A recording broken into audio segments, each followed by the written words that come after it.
काल आष्टी आणि पाटोदा शिरूरमध्ये विभागीय आयुक्त कार्यालयाची एक सह आयुक्त म्हणून अधिकारी आणि त्यांची टीम काम तपासण्यासाठी आली होती.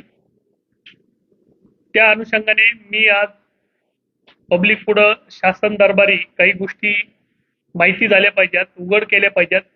त्यासाठी माझी आज ही प्रेस आहे, पत्रकार परिषद आहे. जी रामजी योजना चालू व्हायच्या अगोदर एक 8 ते 15 दिवसात आष्टी, पाटोदा आणि शिरूरमध्ये 1125 कामाला मंजुरी देण्यात आली आणि ते काम जी मंजूर केले ते गाव तलाव, पाझर तलाव असे 2 ऍटम त्याच्यात घेण्यात आले. काही गाव तलावाचं अस्तित्व राहिलेलं नाही, काही गाव तलाव गावातील लोकांनी त्याच्यातला गाळ काढून नेलेला आहे, मुरुम काढून नेलेला आहे.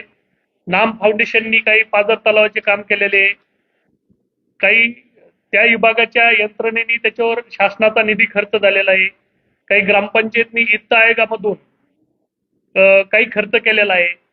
हे सगळं विचारात जर घेतलं, सध्या आष्टी मतदारसंघ ड्राय भाग आहे बीड जिल्ह्यातला आणि दुष्काळ परिस्थिती आहे.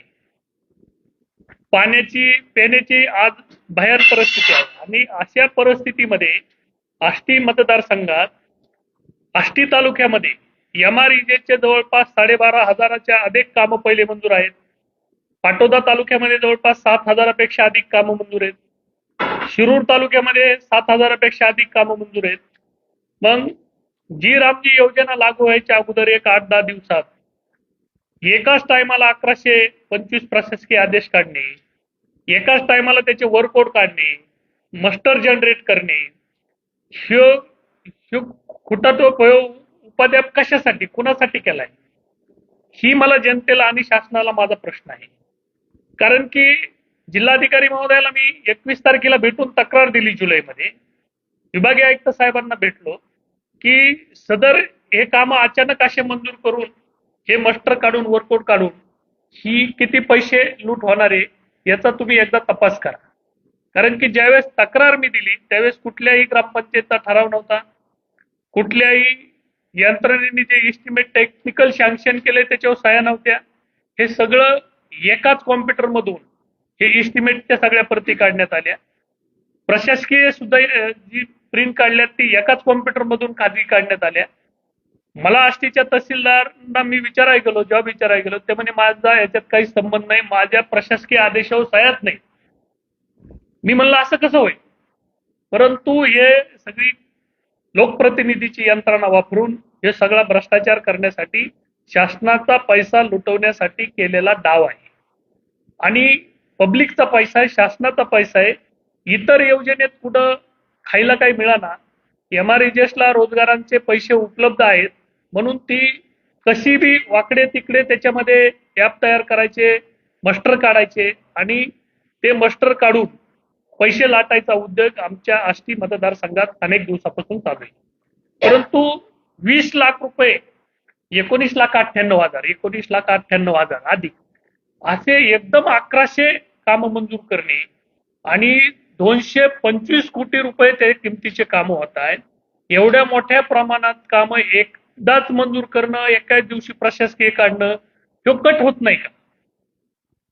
हा एक सार्वजनिक कटच आहे ना शासनाचे पैसे लुटवण्याचा. त्यामुळे मी जिल्हाधिकारी महोदय म्हणले मी चौकशी करतो, तपासणी लावतो. त्यांनी कुठली चौकशी लावली नाही. विभागीय आयुक्त साहेबांनी चौकशी लावली. 28 तारखेला सह आयुक्त बीडला येऊन बैठक घेणार होती, तर ती बैठक जाणीवपूर्वक पुढे ढकलण्यात आली प्रशासनावर दबाव टाकून. आणि काल त्या सह आयुक्त 18 तारखेला आमच्याकडे आष्टीला आले, तर तोपर्यंत त्यांनी काही खोटे नाटे कागदपत्र तयार करून काही फाईल तयार केलेल्या होत्या. मी तिथं जबाब द्यायला जाणार तर माझ्यावर सुद्धा दबाव टाकण्याचा प्रयत्न केला. मला अधिकाऱ्यांनी काही सांगितलं तुम्ही इकडे येऊच नका, तुम्हाला इकडे येऊ नये याची व्यवस्था केलेली. परंतु माननीय SP साहेबांनी मी बोलल्याच्या नंतर प्रोटेक्शन दिलं, तिथं यंत्रणा लावली. मी तिथं गेलो.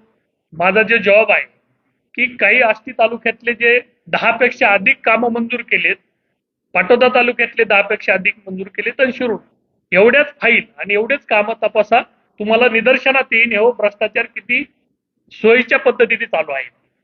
कारण की मस्टर काढायला 2 आठवडे 3 आठवडे लागणार आहेत. 8 लाख रुपये मस्टरनी काढायचे, 12 लाख रुपये कुशलचे टेंडरने करायचे. त्यामुळं हे 12 लाख कुणाच्या घरी जाणार आहे हे प्रशासनाला सुद्धा माहिती आहे. त्यामुळे माझी कळकळीची विनंती आहे, माननीय जिल्हाधिकारी महोदयांना विनंती, विभागीय आयुक्त साहेबांना आणि शासनाला की अशा प्रकारे ही जी शासनाच्या पैशाची लूट चालू आहे ही कुठं अजून असेल का नाही मला माहित नाही, मी काय माहिती घेतली नाही, पण माझ्या मतदारसंघात जे चालू आहे हे जनतेचा पैसा आहे. हे जनतेचा पैसा कुणीतरी लाटण्याचा जर पराक्रम करत असेल तर याच्यावर शासनाने तात्काळ लक्ष दिलं पाहिजे आणि हे थांबवलं पाहिजे असं माझं मत आहे. आता याच्यामध्ये आणखी एक मोठा विषय, ही तक्रार मी 20 तारखेला दिली, 28ला चौकशी लागली, ती चौकशी झाली नाही. परंतु 6 ऑगस्टला आमच्या इथल्या लोकप्रतिनिधींनी मुख्यमंत्र्याला पत्र दिले की सदर 1100 कामं हे रद्द करा. याच्यामध्ये मंजुरी देताना अनियमितता झालेली आणि अनियमितता झाली, याच्यात 300 कोटीचा भ्रष्टाचार होण्याची शक्यता आहे. आणि अशा पद्धतीचं पत्र मुख्यमंत्री महोदयाला सन्माननीय आमच्या लोकप्रतिनिधींनी दिलं. तरी पण बघा, अधिकाऱ्यांना वेटीशी धरण्याची किती कला मोठी असती, ही एक साक्षात उदाहरण आहे. जिल्हाधिकारी मला म्हणले हे सुरेश दसांनी त्यांच्या मतदारसंघात विशेष बाब म्हणून कामं मंजूर करून घेतलेत. त्यांनी तहसीलदारांना, जिल्हाधिकारी साहेबांनी सांगितलं की तहसीलदारांनी त्याच्या प्रशासकीय काढल्या, हे मला स्वतः सांगितलेलं साहेबांनी. त्याच्यानंतर 6 तारखेला सुरेश दसांनीच पत्र दिलं मुख्यमंत्र्याला, हे कामं रद्द करा, याच्यात अधिकाऱ्यांनी अनियमितता केलेली त्यांच्यावर कारवाई करा आणि 300 कोटीचा भ्रष्टाचार होणार आहे, हे सुरेश दसांनीच सांगितलं. परत सुरेश दसांनीच 15 ऑगस्टच्या दिवशी तिन्ही तालुक्याचे तहसीलदार, ईजीएसचे उपजिल्हाधिकारी, प्रांत सगळे अधिकारी घरी बोलवले. स्वतःच्या सुट्टीच्या दिवशी ध्वजारोहण झाल्याच्या नंतर घरी मिटिंग घेतली आणि त्यांच्या गावात एक व्हिजन त्यांचं, एक तलाव दुरुस्त केलेला दाखवण्यासाठी घेऊन गेले. आता 6 तारखेला तुम्ही म्हणता हे कामं बोगस आहेत, हे रद्द करा, अधिकाऱ्यावर कारवाई करा, आणि तुम्ही परत 15 तारखेला बैठक घेऊन अधिकाऱ्यांना कुठे घेऊन जाता कामं चालू करण्यासाठी, तुमच्या गावात व्हिजनला, तुमच्या घरी मिटिंगला. हे कशासाठी? म्हणजे इकडं कारवाई जर झाली रामखाडेच्या तक्रारीवर तर मी बी तक्रार दिली होती, आणि नाही कारवाई झाली तर मी सांगतोय ना कामं चालू करा, मला हे अशी योजना करायची. ही प्रशासनाला, शासनाला, पब्लिकला येड्यात काढायचा धंदा आहे तो अनेक दिवसापासून. तुम्ही कुठंतरी एका जागेवर लोकप्रतिनिधींनी थांब राहिलं पाहिजे का नाही? काम तर मंजूर केलंय ना, तुम्हाला लय त्याचं आपुलकी आहे ना, काम करायचंय ना, तर मग तुम्ही पत्र का देता रद्द करा म्हणून मुख्यमंत्री महोदयाला? आता कदाचित ते उद्या म्हणू शकते ते पत्रच माझं नाही, परंतु मला हे यंत्रणेकडूनच पत्र मिळाले, कारण की त्यांना ती सवय आहे, ज्यावेळेस अंगावर येतं हे माझं नाहीच म्हणतात. असे अनेक प्रकार झालेले आहेत, मागं उस्मानाबादला असं झालं होतं. त्यामुळं माझी कळकळीची विनंती आहे तुम्हाला सगळ्यांना की हा पब्लिकचा पैसा आहे, जनतेचा आहे, तुम्ही याला जितकं मोठं दायित्व देता तितकं शासनाचे पैसे वाचवणार आहेत. याच्यात मध्ये माझा कुठलाही दुसरा स्वार्थ नाहीये. ही पूर्ण प्लेन मी एकच सांगतो की हे पैसे कुठंतरी जाणार आहेत, हे कुठल्याही कामाला येणार नाहीत. आतापर्यंत अनेक तलाव झाले, अनेक पाझर तलाव झाले, साठवण तलाव झाले, कुठंही ड्राय भागात आपल्याला आज बी पाणी उपलब्ध नाहीये, त्याचा कुठेही फायदा होत नाही. आणि ह्या 20-20 लाखांनी या तलावात असं किती पाणी साठणार आहे आणि त्याचं असं किती स्टोरेज वाढणार आहे, हे कशासाठी? हेच पैसे उद्याच्याला दुष्काळ पडलाय, जनावराला पाणी नाही, चारा नाही, माणसाला पाणी प्यायला नाही. आज अशी आमच्या आष्टी तालुक्यात परिस्थिती आहे, अनेक गावांनी ग्रामीण भागात पाणी नाही. फक्त नगरपंचायतला 15 टँकर लावलेत आष्टी तालुक्यात, आणि ते टँकर कुठंच पाणी भरत नाहीत. ते पाणी फक्त त्यांच्या तिथंच भरतात, त्यांच्या बागेच्या आजूबाजूला, हॉटेलच्या आजूबाजूलाच असतात. पाणी कुणालाच नाही. 20-20 दिवस झाला आष्टीत पाणी नाही. पाटोद्यात 10 टँकर आहेत नगरपंचायतला, ग्रामीण भागात टँकर नाही, कारण ग्रामीण भागातली जनता यांना माहितीच नाही. यांना शहरात याच्यासाठी टँकर आहेत की नगरपंचायत यांच्याकडे त्यांनी यांना डायरेक्ट पैसे मिळतात, भ्रष्टाचार करायला मिळतो. यांनी दादागिरी केली तर कुणी टँकर आलंय का नाही का म्हणून तक्रारही करत नाही. आता मी सन्माननीय जिल्हाधिकारी महोदयाला त्या बाबतीत विनंती केली की हे असे तलाव दुरुस्त करून हे करून कुठंच पाणी नाही, आज टँकर लावून लोकांना पाणी प्यायला नाही. 20-20 कोटी, 30-30 कोटी, 50-50 कोटी जल जीवन मध्ये खर्च झालेत, त्याचा कुठं फायदा नाही. त्यामुळे हे कामं रद्द करा. या कामामधून कुठलाही जनतेला फायदा होणार नाही. हे कुणाच्या तरी फायद्यासाठी प्रशासनाला वेठीशी धरू नये अशी मी आता विनंती केली. थोडं माझं पेपर होता. आता तुम्हाला काय विचारायचं असेल ते विचारा. जे जिल्हाधिकारी आपल्याला सांगतात की लोकप्रतिनिधी काम करायला त्याची चौकशी लावली आपण पुन्हा त्यांना म्हणतात काय भूमिका जिल्हा परिषदची भूमिका नाही, आता या कामात त्यांनी मला सांगितलं की याच्यातले 50-60 कामं चालू केलेत प्राधान्याने आणि बाकीचे कामं चालू करू नका असं आम्ही खाली सूचना केल्यात. मी त्यांना म्हणलं साहेब कामच चालू कशासाठी करायची. पहिले काम आहे ना 12,000पेक्षा अधिक कामं पहिले असतील ते 7,000पेक्षा अधिक कामं शिरूर पाठवून देतात ते पूर्ण करा ना. पहिल्या कामाचं कुठलंच कम्प्लेशन नाहीये, कुठला रिपोर्ट नाही, बंद काय ते म्हणून नाही. तुम्ही नवीन कामं मंजूर करता कशासाठी. आणि नवीन कामं जी आमची चालू व्हायच्या अगोदर त्या 10 दिवसातच ही प्रक्रिया का होती. ही शासनाची फसवणूक नाही का. उघड उघड फसवणूक आहे. त्यांना मी म्हणलं की ते म्हणले मी आता परत याची इथून चौकशी लावतो. तर मी म्हणलं ते मुळे तर आमचे काल बी तिथं देवबाप्पा सारखे येऊन बसले होते असतील ते तर काहीच करत नाही. काहीच करत नाही. तो माणूस फोन केला तरी हू हू करतेच नसते मी जेवतोय. ते जेवतेतच कवर काय माहिती. पैसे ते जबाबदार माणसे उपजिल्हाधिकारी आहेत त्या विभागाचे काहीच करत नाही. 1 महिना झाला त्यांनी एक कागद सुद्धा नाही. फक्त एवढा कागद आयुक्त कार्यालयात आलेला त्यांनी मिटिंग लावल्याच आहे. त्यांना सुद्धा मी तक्रार दिलेली काहीच केलं नाही. म्हणजे वरून काय म्हणायचं की आम्ही बोगस काही होऊ देणार नाही, चुकीचं काही होऊ देणार नाही आणि प्रोसेस जी करायची ती करायची. म्हणजे मला असं वाटतं प्रशासनाचं अजिबात खाली लक्ष नाहीये, दुर्लक्ष आहे असं माझं ठाम आरोप. अधिकाऱ्यांना घोटाळा करत असताना त्याबद्दल सांगताय की मुख्यमंत्र्यांनाही पत्र दिले आणि परत इकडं सांगताय की काम करू नका खरंच कामासाठी बोलून जाते. हे जे सगळं चाललंय कशासाठी नेमकं चाललंय आणि अधिकाऱ्यांना यातून काय केलं ते तुम्ही याच्यातून समजून घ्या ना. ज्यावेळेस कामं मंजूर कोणी केले मतदारसंघात एवढे मोठे कामं लोकप्रतिनिधींनी सांगितल्याशिवाय मंजूर होऊ शकतात का. कामं मंजूर त्यांनीच केली.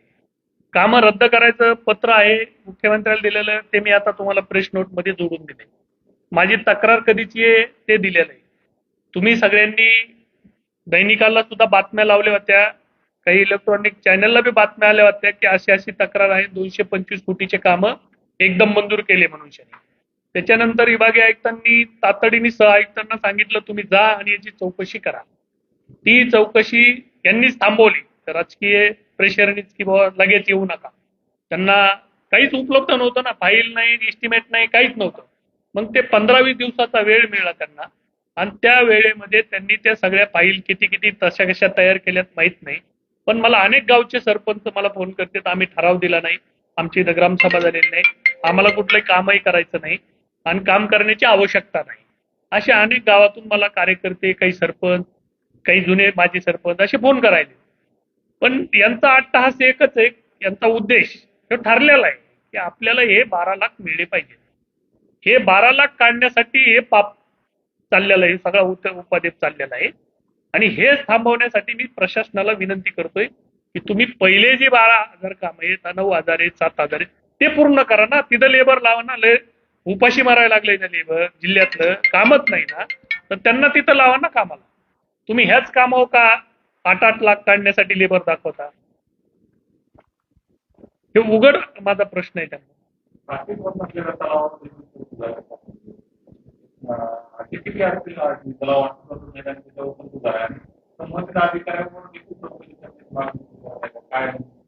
मी आता काल त्या चौकशीत ज्यावेळेस विचारलं किंवा तुम्ही काही कामं रद्द करण्याचं तहसीलदारांनी कळवलंय तर म्हणलं का दिलं.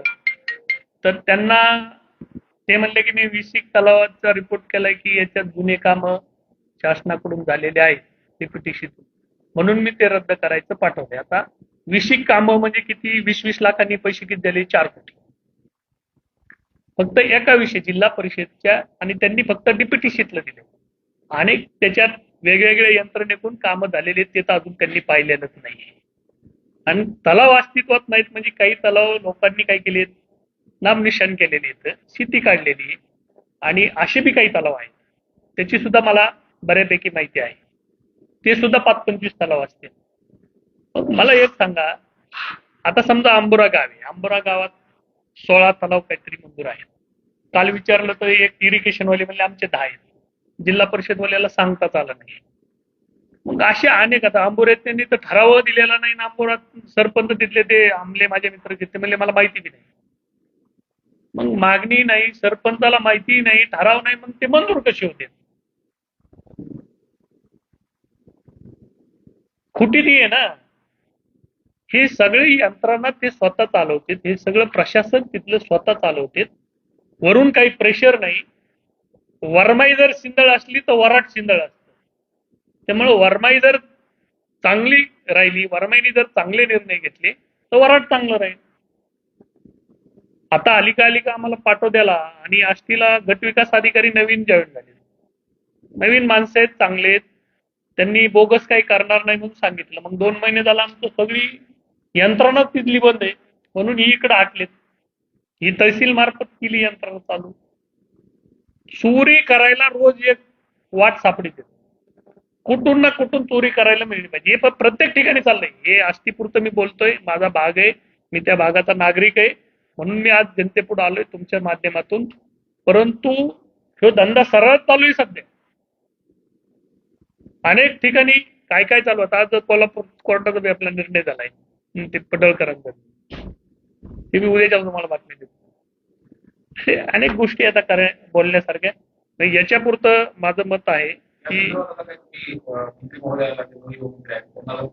मी त्यांना भरत गोगाले साहेबांना सुद्धा बोललोय फोनवर. मी त्यांना त्या दिवशी बोललो, त्यांच्या PS ला हे सगळं पाठवलंय. मी याच्यामध्ये न्यायालयात जाणार आहे. मी आता दिल्लीला जाऊन सेक्रेटरीला भेटणार आहे. हे जी रामजी आणि हे एवढ्या वेळेमध्ये हे का असं झालंय याची चौकशी करा. मी त्यांना बी भेटणार आहे. मी आता शेवटपर्यंत पाठपुरावा करणार आहे. कारण की नगदी पैसे येत ना, पब्लिकचा पैसा आहे. 200 250 कोटी म्हणजे थोडी रक्कम नाही ना ही अचानक. म्हणजे तुम्हाला माहिती आहे मस्टर 15 दिवसात काढले का हे लगेच टेंडर करणार. एक साध्या एका संस्थेच्या नावाने ते 25-25 कोटीचे टेंडर करतात. त्यांनी 1 रुपयाचं काम जरी केलेलं नसलं तरी, आणि त्याच्यावर पैसे होतात.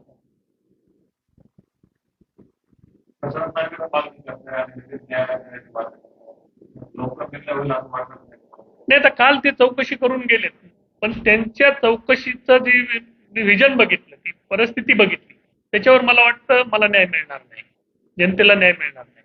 म्हणून मला वाटतं की आपण ही तयारी करावं. आज पब्लिक पुढे येणं गरजेचं होतं. तुमच्या माध्यमातून आपण प्रशासनाला बी सांगणं गरजेचं आहे.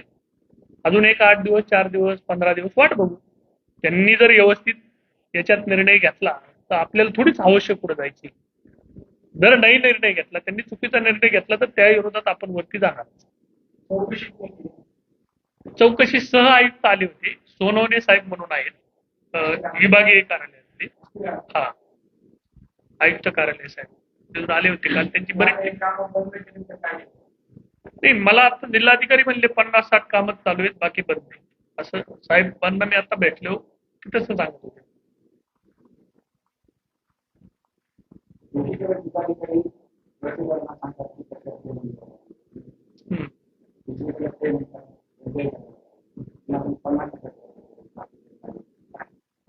जिल्हा प्रशासनाची भूमिका विसंगत 100% विसंगत आहे.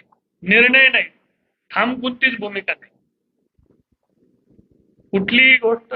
कारण की जिल्हाधिकारी म्हणजे जिल्ह्यासाठी एक मायबाप मोठी पोस्ट आहे, प्रमुख अधिकारी आहेत.